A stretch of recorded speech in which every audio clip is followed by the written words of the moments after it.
For some of us that are really excited over UFC and all these great fighters, you want to see power? Look at the body of Rasulullah sallallahu alaihi wasallam. Look at the power of Rasulullah sallallahu alaihi wasallam. Such a strong individual, such a powerful individual, that the greatest wrestler of the time, Rukana, he comes in front of Rasulullah sallallahu alaihi wasallam. He says, "Oh Muhammad, you put me to the ground and I become a Muslim." And Rukana had never lost a fight in his entire life. Do you know how strong these Arabs were? When the poets describe the power of the Arabs, when the poets describe the powerful men of the Arab, you know how these Arabs would prove their power? They would take a rope and tie it around their waist. They would take a rope, and what would they do with it? Tie it around their waist. And the other side of the rope, they would tie it on a horse. Then, with both of their hands, they would grab a tree. And they would whip the horse and see if it could pull that person away from the tree. Can you imagine that? They would whip the horse then and say, "What? Let me see if you can pull me away from the tree." And he would be holding to the tree like this. These men were rock solid.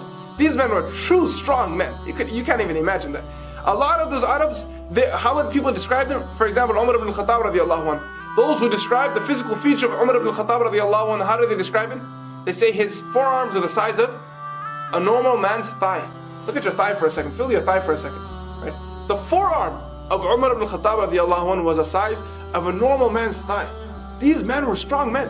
And this man comes in front of Rasulullah sallallahu alaihi wasallam. He sees the beautiful, handsome face and he thinks that there's no power behind it. He sees the beautiful, handsome voice. He hears the beautiful, handsome voice, and he thinks there's no power behind this man. And he says, "Muhammad, why don't you beat me, sallallahu alaihi wasallam, and I will become a Muslim." Rasulullah sallallahu alaihi wasallam said, "Okay, bring it on." Rasulullah sallallahu alaihi wasallam didn't check it out. He said, "What did he say? Come on, let's go right now, on the spot. Let's go right now." And the person came to Rasulullah sallallahu alaihi wasallam. Rukana came, and Rasulullah sallallahu alaihi wasallam, what did he do to him? He picked him up and put him on the ground. He put him down. He stood up again. He goes, "No, I slipped there."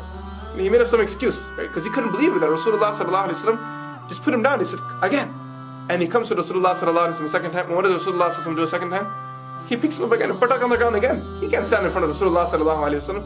This is the power of Rasulullah sallallahu alaihi wasallam.